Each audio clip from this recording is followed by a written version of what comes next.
Ng kabi-kabilang alegasyon at kasong kinakaharap ni Pastor Apollo C. Kibuloy ngayon, binuksan sa mga vlogger ang mga compound ng The King. Yang gate na yan, napakataas po talaga niyan. Ha? Oh, eto pagpasok nyo dito sa bandang kanan, ayan ay school. Okay, yan po yung sinasabi ko na open for public yung school na yan. Hindi po yan for members. Kaya nga sabi natin, kung napapag-aral ni Pastor Kibuloy yung ibang tao na hindi miyembro, paano pa kaya yung mga members? Kingdom of Jesus Christ, the name above every name, upang mabigyan sila ng pagkakataon na magsuri ng personal ukol sa mga issue. Pinaunlakan ni Pastor Apollo ang mga ito na maglibot, magtanong ng impromptu sa mga full-time miracle workers, saksihan at suriin ang kani-kanilang pamumuhay sa loob ng mga compound na ito. Una nilang nilibot ang kasalukuyang pangginagawa ng KJC Kingdom. Yan, ito, yung napakaganda nitong kingdom nito, napakalaki. Ha? Siguro in detail, ipapakita ko sa inyo one time. Talagang yung ilaw niyan, pag binuksan lahat at saka yung mga nagpapalitang ilaw, napakalaki. I think this kingdom is seating 75,000 people. Napakaganyan yan. Actually, dyan sa fountain na yan na makikita ninyo, ay nagsayaw-sayaw pa ako dyan with lights. Okay? Isa-isa po ilalabas natin yan. Yung mga videos ko dyan. Napakaganda niyan lugar na yan. Para kang nasa Las Vegas sa Davao. Pagbukas niyan sa gabi, mas ma-appreciate mo kasi napakaliwanag dyan. Ultimo yung pag tiningnan nyo yung mga puno-puno na yan, may mga ilaw lahat yan. Napakaganda po talaga. Actually, binuksan ni Pastor Kibulo yung aming mata sa excellence. Iba po.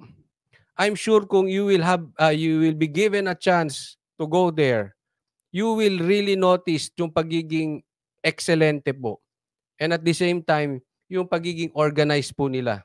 Grabe, lahat po walang tinipid. First time ko makapasok kagabi. Yan, tingnan nyo yan. Ha? Ano na yan? Tingnan nyo yung ilaw niyan. Just imagine that. At diyan po nila dadalahin yung kanilang, siguro, yung kanilang mga events or gatherings nila. Napakalaki po talaga ng mga members. Doon, Kingdom, yung Kabisaya pa. Ito po nilabas po ng SMNI at DZAR. O ayan, si Banat Bay, nangunguna. Hindi ko nga akalaing kinukunan kami dyan eh. Alam ko may kumukuha ng pictures, then akala ko ilalabas lang sa Facebook. Hindi ko alam gagawa nila ng ganyan. Diyan pa lang kitang-kita nyo yung pagiging excelente nila. Lahat po, matindi. At hindi lang excellent, bilis kilos po. Ang bilis, so may nirelease agad. Abi, no? Yung pag-welcome, pag-salubong sa amin ng mga tao, ramdam namin ba na itong mga taong ito mabubuti. So ito ang mga itinuro sa kanila ni Pastor. No? Kung nagawa nitong mga taong ito, dahil mula sa turo ni Pastor, maaaring ganun din, mas higit pa ang kabutihan ng pagkatao ni Pastor. Kaya ko siya sinuportahan.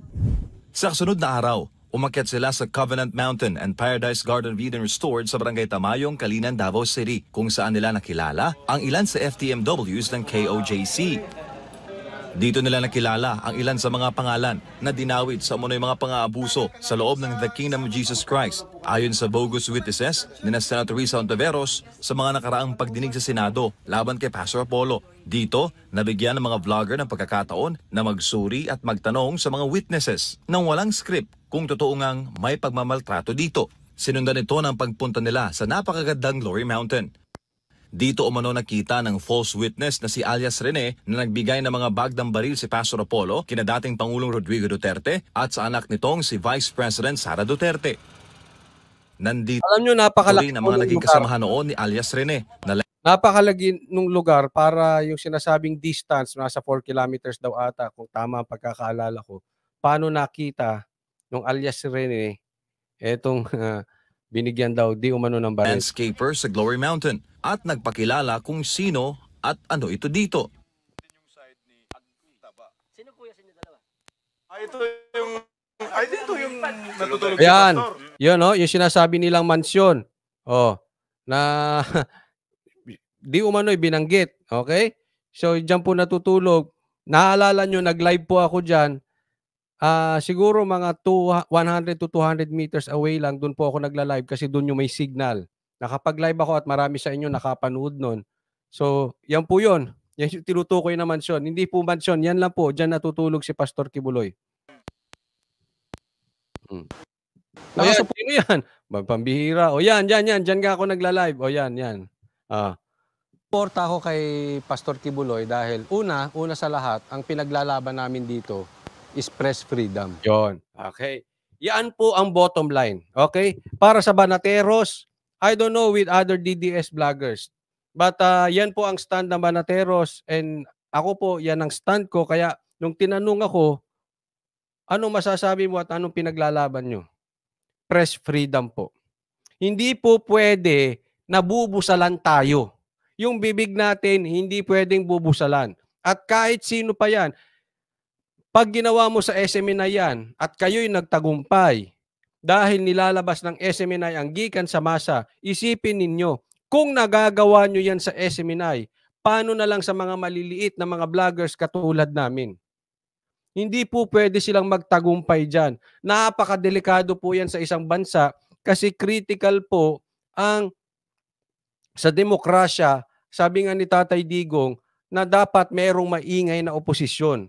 At as big as SMNI, pagka yan ay binusalan nyo, kawawa na po tayo. Kakasuhan ng SMNI, ang ibang mainstream media naman ay busal na ang bibig, hindi na nagsasalita. Paano naman ngayon? Yung maliliit na vloggers, kayang-kaya nilang gawin. Kung nagawa nila sa SMNI, di paano pa? Anong kalalagyan natin dyan? Wala. Kaya dapat siya pinaglalaban. Alam nyo, simula pa lang nung hearing ni Ka Eric, yan na po ang lagi kong pinauulit-ulit. Wala akong karapatang husgahan si Ka Eric kung siya ay may ginawang masama o tama. Nasa korte yan. Sabi ko nga, lagi kay Ka Eric pa lang isampa nyo sa korte, bahala ang korte dyan. Okay? Hindi ko sinasabing walang kasalanan si Ka Eric o meron. As early as that, ganun na rin po. Hanggang umakyat na kay Pastor Kibuloy, ganun pa rin ang stand namin. Press freedom. Yan po ang summary ng lahat ng ito. Huwag nyo kaming busalan. Mga animal kayo. Kasi naaapakan na po eh. Ito po yung helipad. Dito po naglalan yung chopper. So, yung sinabi ni Alias Rene, nandito si Pastor at may dalang bag at papunta natin sa mansyon. Pakitingin na lang kung saan yung mansyon. Pakita nyo yung mansyon, tapos malayo yung helipad kung saan nag-aabutan ng barel. Diba? Doon pa lang sa mansyon, mali na sila. Okay? Hindi po mukhang mansyon. Po tayo rito, member ni Pastor Apollo Kibuloy. At nagpapasalamat nga po ako kasi bilang isang independent vlogger, napagbigyan po tayo na masilip po natin at makita po natin kahit papaano, malaman din po natin kung ano po yung side naman po nila. Sapagkat may mga lumabas po na mga investigasyon, ang naipakita lang po, yung side lang po ng mga nag-aakusa kay Pastor Kibuloy. Gusto namin yung pantay na hustisya na makamtan ng bawat mayaman man, mahirap man. So, kaya pumunta po kami dito sa Glory Mountain para personal na malaman. Kami sa katunayan, di namin alam at kami pumunta. Hindi, I'll be honest. Di ba? Okay. Ganito po naging kwento niyan. Hiningi yung number ko, hiningi yung number namin, tinawagan kami, punta kayo ng Davao. Okay lang. So, nag-message kami kasi may group chat kaming tatlo, kaming Banatero, si Boss Dada TV, si Banatbay, ako. Nag-group chat kami. Nagkukwento, bakit daw, anong gagawin? Sabi ni Banatbay. Alam mo yan, si Banatbay medyo metikuloso yun sa lahat ng bagay eh. Oo, legit ba yan? Hanggang sa nagtanong si Banatbay. Okay, tinanong niya yung mga connection niya dyan sa, yung mga DDS dyan, yung mga connection dyan. So, legit naman daw. Okay, so pumunta kami doon. I don't know kung alam nila yung reason, but as for me, hindi ko talaga alam yung reason. Basta, alam nyo naman, basta pag sinabing DDS activity, go kami dyan. Wala na po siguro mas DDS pa kung hindi kay Pastor Kibuloy. Dahil marami na po ngayon talagang iniiwan. Okay? Iniiwan na si Tatay Digong, nandoon na para magkaproyekto. Yung mga PDP laban nga, nag-shift na sila, punta na sila kung saan-saan eh. 'Di ba? Iniwan na yung kanilang partido. Pero si Pastor Kibuloy, andyan pa rin. Kaya, yung pa lang pinanghahawakan namin na may gikan sa masa, it shows na itong si Pastor Kibuloy ay tunay na kaibigan. And syempre, pag sinabi mong Davao, it's Duterte. So, inimbite kami, punta kami. Kahit di ko alam. So, but pagdating doon, sulit po. Kung totoo yung sinasabi ng alias Rene. So, base po sa nakita po namin dito, from the start, dun sa baba, may helipad. Dun pa lang, naghanap na ako ng mansyon. So, wala akong nakitang mansyon. Hanggang na ako... Tapos yung pala, no, to continue the story, doon nabalitaan namin, andun na daw sila Attorney Trixie. So, without specific na plans kung anong gagawin, ang importante sa amin, yung mga lehitimong DDS, pinatawag. So, tiningnan namin yung lineup. Okay. So, legit naman. So, pumunta na rin kami. Nakapunta po kami dito sa pinakadulong ito.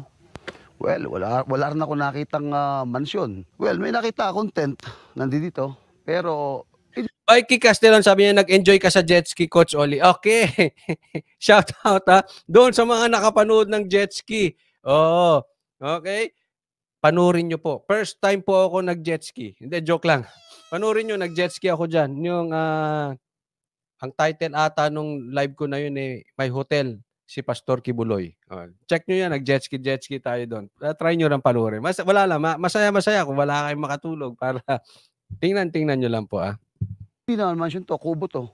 So, ibig sabihin ito, ang pagpunta po namin dito para po imbestigahan natin kung may katotohanan yung ginagawa ni Senator Hontiveros diyan sa Senado, yung paratang kay Pastor Kibuloy. So, maliwanag po sa amin, tama po ang pinaglalaban namin na talagang sinungaling itong witness ni Senator Hontiveros.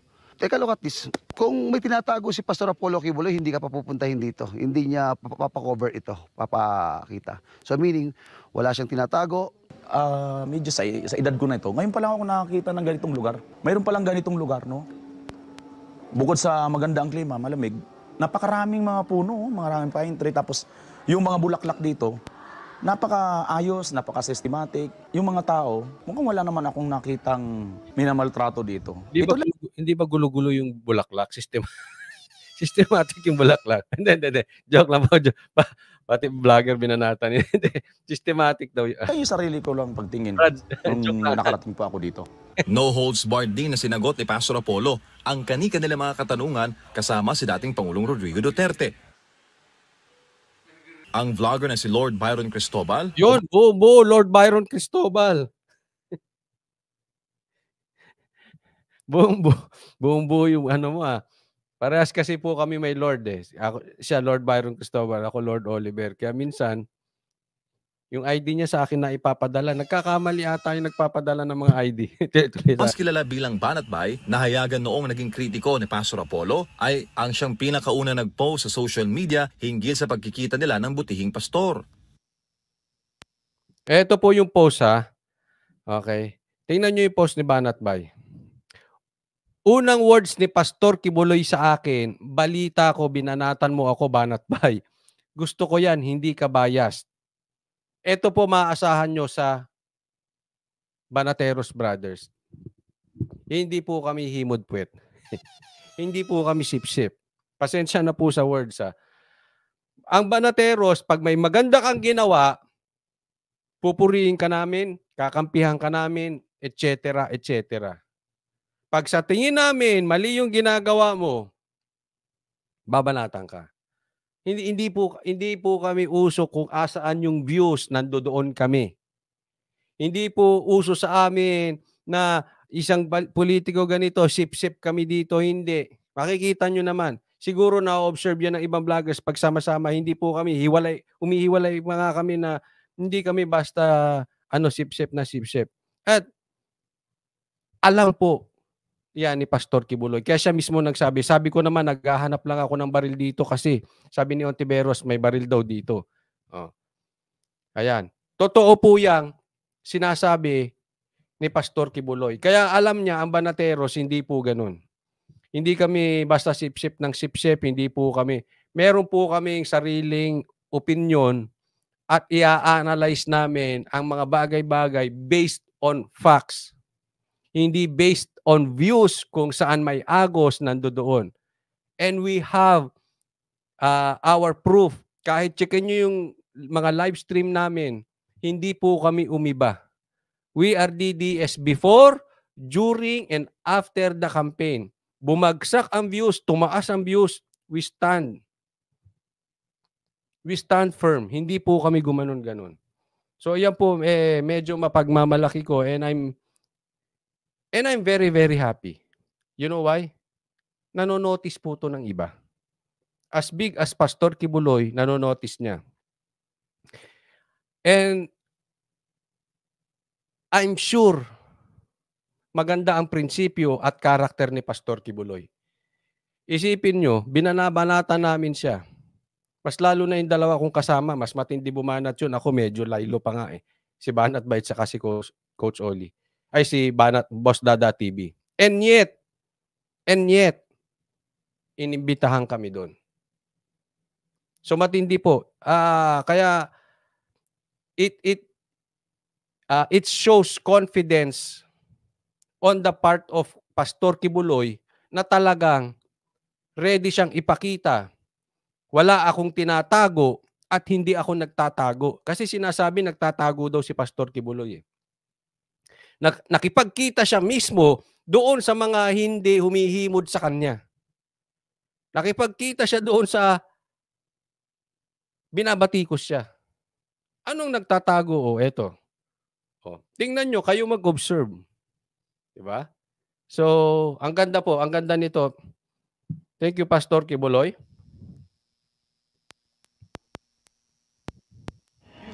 Nandito po tayo para suportahan po si Pastor Kibuloy. Doon sa panawagan niya po na maging patas lang. Ang atin Sabi ko, press freedom, di ba? naman po hindi natin sinasabi na si Pastor Kibuloy ay walang kasalanan o di kaya may kasalanan. Ang importante po ay patas. Actually, alam nyo, nung tinitimbang ko nga yung dahilan kung ba tayo sumuporta dito, alam nyo, sapat na po para sa akin. Yung tulad din po na sinabi ni Senator Robin, yung kanyang pinaglalaban tungkol sa ating mga rebelde. Alam nyo, eto, lagi ko sinasabi ito sa aking live na SMNI lang talaga ang tumayo para labanan itong rebelde. Yun. Ganda nung sinabi na ni Banat Bait. SMNI lang ang tumayo sa rebelde. And that's what I like about SMNI and Pastor Kibuloy. Nagkaiba man kami dahil sumuporta to kay Marcos, kami hindi. Kaya namin siya binanatan. It's because of yung political lang. No? Hindi kami naniniwala dyan. Sinuportahan niya, binanatan namin. Pero yung patungkol dyan sa rebelde, gusto ko pa yan. Gustong-gusto ko. Siya lang talaga ang nanindigan. Walang media, walang mainstream media na masasabi mong lehitimong nanindigan para sa rebelde. Kaya nga sinasabi nung ibang mga vloggers na bobo, pinagmamalaki niya nanindigan sa mga rebelde. Napakadami namang rebelding na nanindigan. Hindi po. Pinag-uusapan dito yung channel. Yung network. Bakit? Napakalaking bagay ng network na manindigan. At doon, bilib talaga ako. Pag yun ang larangan na titingnan natin kay Pastor Kibuloy, bilib ako. Ngunit, sana may karagdagan. Gayahin mo na rin ng Duterte. Ano bang laban ng Duterte? Drugs at rebelde. Alam mo, Pastor Kibuloy, suggestion kung may mga nakikinig dito, Dennis, o yung mga taga SMNI dyan, suggestion lang kay Pastor Kibuloy. Isama niya na rin yung laban sa droga. Kasi ako, yan talaga, kikita nyo naman, nakalagay, Coach Oli kontra drugista. Yan ang talagang ayaw ko. Pangalawa na lang po yung rebelde. Pero sana kung maidadagdag to ni Pastor Kibuloy, yung laban sa droga, tapos tutuloy niya yung laban sa rebelde, naku, napakaganda nun. Duterte at posible, Malay natin, baka tumakbo. Ma-convince natin si Pastor Kibuloy tumakbo bilang senador. So, suportahan natin yan. Hindi natin alam. But anyway, huwag ka magagalit sa akin, Pastor, ha? Kasi pag yan, nagawa mo, aba, baka ikaw pang magbukas sa Senado ng drug test. Oh, drug test sa Presidente, drug test sa Vice President, drug test sa Senado, drug test sa Congress. Oo. Diba? Pag naaalala nyo, pag nangyari yan, naaalala nyo, sinuggest ni Coach Oli yan. Maraming suggestion. O, diba? Hindi. Seriously, ano ba talaga ang kailangan ng bansang ito? Yung ganitong lalaban patungkol sa rebelde, kaya pakidagdagan na rin, Pastor Kibuloy. Tuloy nyo na rin po. Total, may marami kayong kalabang nag-Coca-Cola. So, ituloy nyo na rin yung laban ng Duterte. Total, close na close kayo sa Duterte. Taga Davao din kayo. And who knows, you will be like another Duterte in the future. Why not? Tuloy nyo yung laban sa droga. Gusto nyo ba yun?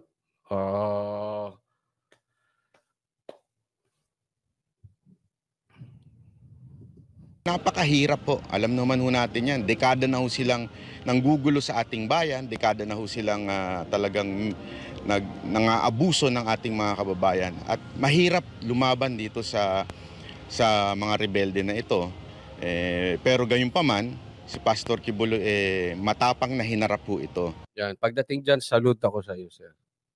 Salute ako. Salute ako sa mga bagay-bagay na ginagawa mo. Pero ito, higit sa lahat, itong paglaban sa rebelde. Yan ang Yagbols. Kaya nga po, pinagtatanggol din ni Senator Padilla to si Pastor Kibuloy. Bukod sa kaibigan, talagang kontra-rebelde. Sana may Yagbols. Yung mga, alam nyo, kung ang katulad ni Pastor Kibuloy ay magiging politiko, malaking maitutulong sa atin. Bakit? Hindi niya concern ng pera eh. Hindi katulad ng ibang politiko natin pumasok magpolitika para gawing negosyo. Pera-pera. Pera-pera po.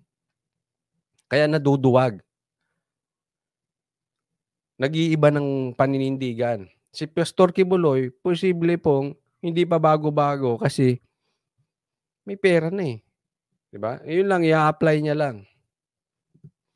At naniniwala ako na isa ho ito sa dahilan kung bakit ho pinipilit itumba ho si Pastor Kibuloy. Kaya nandito tayo para lumaban din, tumulong din, sumuporta sa pinaglalaban ni Pastor Kibuloy.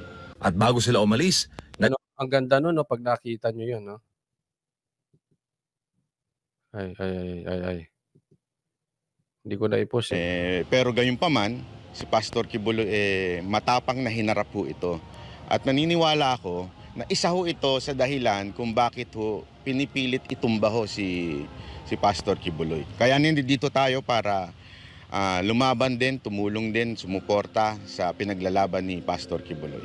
at bago Pag nakita nyo yan, ang ganda po talaga niyan. Pag nasa baba ka, ay parang ang sarap mamasyal-masyal. No? Lakad-lakad ka ron, malamig pa, maaliwalas kasi puro puno nga naman. Maaliwalas dyan, napakasarap dyan. sila umalis, nag-ikot sila ng personal kasama Inikot namin yan. Okay? Nasa live ko din po yan. Pag tiningnan ninyo yan, very organized. Lahat po ng detalye nandyan. Kaya itong yung anong pangalan nung nagsabi, matagal na po siyang wala bago po nagkita roon si Tatay Digong sa Glory Mountain. si Pastor Apollo sa ilang mga pribadong lugar sa KJC Central Headquarters. Ayan, nakita nyo, puro, yan yung sinakwento ko sa inyo. Hiwala yung lalaki sa babae at puro salamin. Ayan, kita mo sa lahat. May transparency sa lamin lahat. Upang mapatunayan na walang anumang itinatago ang KOJC at handa nitong sagutin sa korte ang mga pinupukol na mga akusasyon at kaso. I always respect yung ibang reliyon. Naaalagaan ni Pastor Kibuloy lahat ng kanyang workers, provided lahat. Yun po ay malaking bagay. Kaya nga yung nakita ko yung eskwelahan kahapon, napakaganda po ang ganda ng school. Pero yun libre. At ang maganda nun, sinabi sa akin, yun ay pwede sa outsiders, hindi sa members. So kung napapag-aral ni Pastor Kibuloy yung mga outsiders, palagay ko ay kaya niyang pag-aralin Yung mismo miyembro niya. Ang hindi ko makalimutan na sinabi ni Pastor, gumawa lang ng mabuti sa kapwa, tumulong sa kapwa tulad ng ginagawa niya ngayon sa mga full-time worker sa Kingdom of Jesus Christ. Kasi etong ganitong sinisira na siya, pero etong mga naririto, kahit nung mga nasa labas na ng mga ex-worker na lang sila ngayon, nagsasabi sila ng totoo na si Pastor mabuting tao. Kasi yun naman talaga, Alam nyo, ang naranasan nila. ayan, no, mahal na mahal si Pastor Kibuloy. Alam nyo po, this is biblical truth. Yung sinasabi niya, madalas, bago pa dun sa interview, sabi niya, ang prinsipyo kasi namin dito, magbigay ka, at kung ano yung binigay mo, ay ibabalik sa iyo ng Diyos liglig at nag-uumapaw. Nasa Biblia po yan. And isa po yan sa kanilang prinsipyo. Kaya nakikita ko naman talagang pinagpapala po si Pastor Kibuloy. Dahil kung siya, gustong-gusto niya maraming matulungan, hindi dahil may balik, pero nakikita natin yung prutas. Yung prutas ng balik. Alam nyo po, ako naniniwala ako dyan eh. May kasabihan po sa amin. Tingnan mo ang lalim. Paminsan hindi naman parate, but tingnan mo, malalaman mo ang lalim ng lakad ng isang tao ng pagiging Kristiyano, the way they handle their money. Ako, naniniwala ako doon. Kasi for me, ang paniwala ko is every buying decision is a spiritual decision. Ulitin ko po, every buying decision is a spiritual decision. Saan mo dinadala yung pera mo, yun po ay ipinapakita mo ang lalim. Kasi po, maraming mababait, maraming Kristiyano. Pero pagdating sa pera, sira. Kaya po dyan nasusukat. Alam nyo, ayaw ng Diyos. Ito, maano lang tayo konti, hindi naman tayo magaling sa Biblia. Pero ito sa akin, sa buong Biblia, ayaw ng Diyos ng parang tinitest mo siya. Pero doon lang siya one time nagsabi, test me on this. Kung ano yung ibinibigay mo, ibabalik sa iyo ng Diyos. Mas marami. Kaya nga minsan, including me, nakikita ko yung faith ko on how I give. Kasi may pagkakuripot po ako. Sa totoo lang. May pagkakuripot ako. Minsan, ang pagiging kuripot, minsan kadamutan din yun. Kasi yung security mo nandun sa nakatagong pera, kaya ayaw mo magbigay. Pero kung ang malalim ang faith mo sa Diyos, alam mo, naniniwala ka, pag ikaw yung nagbigay, babalik sa'yo ng marami, ibig sabihin, yung faith mo wala sa'yo. Ang faith mo nasa Diyos. So ikaw, i-apply mo yun. Pero sa totoo lang, that is not easy to apply. Sa totoo lang. Hindi po madaling i-apply yung magbigay ka ng magbigay. Di ba? Mahirap po yan. Pero ito nakita ko, na-i-apply. Bigay lang ng bigay. Kaya kita nyo naman, ang balik. Naku, grabe. Grabe ang balik. Sabi dito, yes, Coach Oli, dito sa amin sa Kingdom, sabi ni Pastor, survivor of the honest. Ayun, totoo. Napaka-honest ng tao dyan. Marlon Baltasar, kung ano ang itinanim, siya rin aanihin. Correct po, correct. Jeb Rivera, Banateros Brothers and DDS supporters all the way. God bless po palagi for truth and justice. Thank you po. Noong sila ay nandito pa, full-time worker pa, hanggang sa paglabas nila, ex-worker na lang sila, dala-dala pa rin nila yung mga alaala sa kabila ng kabutihan ni Pastor. Sabi ni Jedso, I am a living... Bilang isang political vlogger, ginawa ko po itong personal na laban kung ano po ang nangyayari kay Pastor Kibuloy. Personal na laban dahil lahat ng source na kinukuha ko po sa pagbablog ay galing po sa SMNI. Para sa akin, bilang isang Pilipino, nasa demokrasyang bansa ho tayo. Bayani sa akin, si Pastor Kibuloy. Bakit ba Huwag naman, Brad. Baka barilin si Pastor Kibuloy. Yung mga bayani kasi pinapatay, di ba? O patay na. Joke lang po, joke lang po. bayani? Base po sa aking sariling pananaliksik, Ito, sabi niya dito. I am a living witness of the kindness and generous pastor is to all workers in the ministry. Correct. Even me, gaya na sabi ko sa'yo, I'm guilty of that. Ang hirap po maging generous. Ang hirap gawin yung test me on this, magbigay ka at ibabalik sa'yo. Napakahirap po, no? Sa katunayan, hindi po ako nagpapaka-anghel sa inyo. But, kaya nga sabi ko, yan ay isa sa sukatan ng iyong lakad sa sa Panginoon. at base sa aking Sabi dito, kung alam mo lang, Coach Oli, gaano mapagbigay si Pastor sa lahat ng kalamidad, number lagi na ang KOJC ang lang 1 kilo, hindi sakalang bigas pinamimigay. Ayan. Di pa binabalita ng media. Yan. Kaya kita nyo naman ang balik. Talagang hindi kayang imaginein ng ordinaryong tao yung balik sa kanila. personal na knowledge sa pagkakilala ko po kay Pastor Kibuloy, The Real Mock, sabi niya, DDS Vloggers, walang iwanan, basta nasa tama, purihin at suportahan pagmalibanatan. Yan po ang Banateros Brothers. ay marami po siyang tinulungang mga Pilipino na hindi nagawa ng mga politiko. Ang laban na ito ay hindi kaya ng isang ordinaryong Pilipino. Ang paglaban sa komunistang grupo ng CPP, NPA, NDF. Dito ako bumilib kay Pastor Kibuloy na dapat ang ginagawa ni Pastor Kibuloy sa pagtuligsa sa mga komunistang grupo ay ginagawa dapat yan ng nasa gobyerno. Kaya ho ako ngayon sumuporta kay Pastor Kibuloy dahil tinitingnan ko rin ho yung utang na loob na ginawa ni Pastor Kibuloy sa ating pinakamagaling na presidenteng Rodrigo Roa Duterte. Previously, we have a lot of reservations and marami rin kaming questions as well as yung mga viewers namin regarding yung leadership. Yan, yung sinasabi ni Boss Dada. Hindi po kami basta sang-ayon lang ng sang-ayon. Kaya lagi kami sa ebidensya. Kontra pa nga eh. Lalo-lalo na yung dalawa, si Banat Bay at si Boss Dada. No. Totoo yan.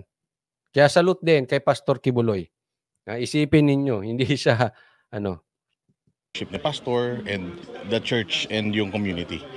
So, pagpunta namin dito, even if meron kami mga negative mga statements before kay pastor, ang pinaka gusto kong ginawa niya is instead of answering those dun sa mode na ginagawa namin, which is vlogging or in video, pinapunta niya kami dito, invited. Yon, ang ganda nung sinabi ni Boss Dada TV dyan. Gustong-gusto ko yung sinabi ni Boss Dada dyan. Kasi minsan, di ba, pag alam mong ikaw wala kang ginagawang masama, pagka binakbakan ka, sasagot ka, makikipagsagutan ka. Minsan walang nangyayari. At yung sinabi ni Boss Dada TV na hindi niya sinagot yung batikos ng Banatero sa kanya. Anong ginawa? Inimbita. Tingnan nyo. Parang sinabi, taste and see. Tikman nyo. Tingnan nyo. Kayo na humusga. Ganon. Hindi sumagot.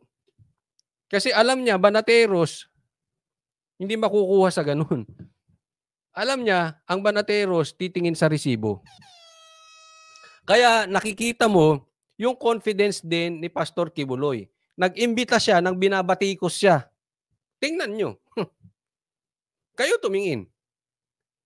Ayan ang ebidensya, oh. Wala siya, hindi siya umiimik, ha? Walang sinabi si Pastor Kibuloy.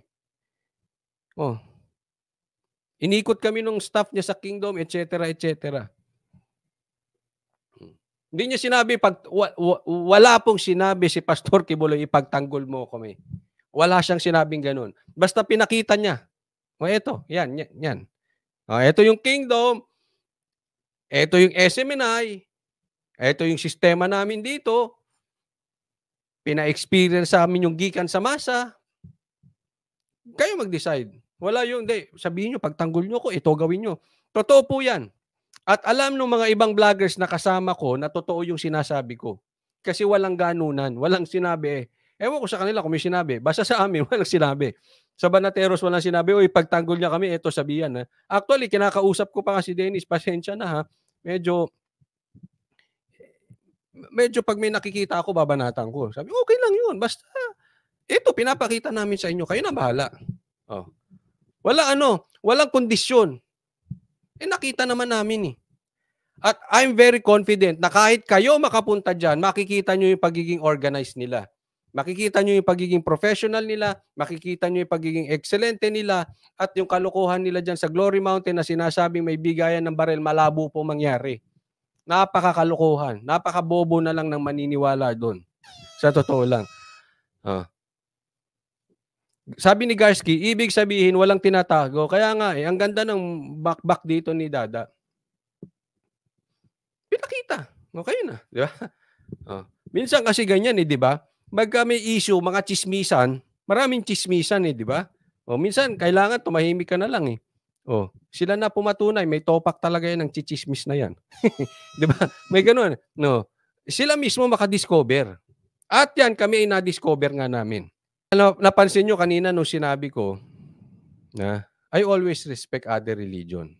Wala akong sasabihing masama sa ibang religion. Naaalala nyo yung sinabi ko kanina? Di ba?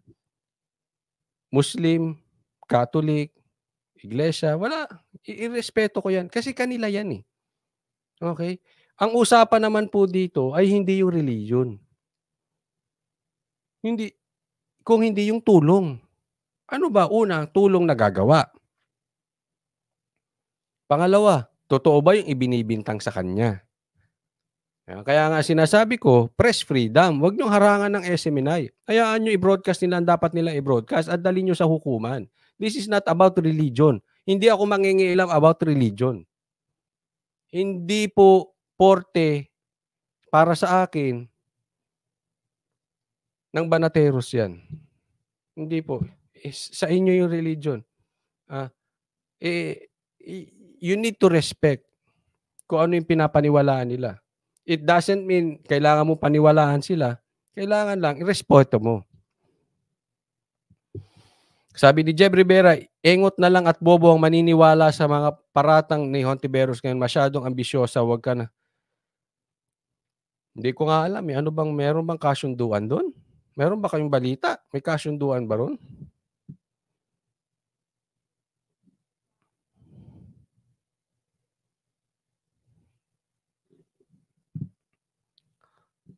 Us here para ma-experience namin, makita namin sa mga sarili namin etong kung gaano ka organized and gaano ka kaganda and ka-respectable etong Kingdom of Jesus Christ. Marami kaming alam nyo, sa totoo lang, tumaas ang respeto kay Pastor Kibuloy dito. Again, and again, I will say this. Giving is not easy. Yung magpaaral ka, pakainin mo lahat ng members mo, tumulong ka sa iba, that is not easy. Marami siyang scholars, maraming pinapakain. That is not easy. Sabi ni Tracy, Coach Oli, tithes po kasi ang susi sa lahat ng pagpapala, yun po tinuturo ni Pastor. Ibig sabihin po kasi ng tithes is 10%. May naniniwala po dyan, meron pong hindi naniniwala. Ayoko pong i-touch yan kasi kanya-kanya po yung paniwala sa bawat simbahan. Bagamat, ang paniwala ko po dyan, pag ikaw ay nagbigay, ikaw ay may ngiti, joyful giving, ika nga. No? Kaya yung iba talagang minsan sobra pa nga sa tithes. Tithes means 10%. Sobra pa sa tithes ang ibinibigay. Why? Because joyful giving. Gusto talaga nilang nagbibigay. No? Ang problema lang kasi sa giving, pag nag-aantay ka ng kapalit, hindi na po joyful yon. Pero pag binigay mo yan at kinalimutan mo na yan, at ikaw ay masayang nagbibigay, yan po ang highest level of giving. Yung meron kang saya ng pagbigay. Mga tanong, informations na na-gather, yung mga halos lahat ng mga questions ko personally and yung mga viewers ko, masasagot ko na. Para sa Diyos sa Pilipinas. Yeah, maraming salamat po at na-experience namin yan. Ako po yung nakatalikod. Yan yung kasalukuyan na pangit ang audio ko. Naikwento ko na yan sa live kanina sa audio ko. Habang may gikan sa masa, habang nagsisermon si Tatay Digong, habang nagsisermon si Pastor Kibuloy, si Banat Bay sinisermonan kami. Oy, bumili kayo ng mic nyo maganda, ang pangit-pangit para kayong para kayong vlogger sa gigilid.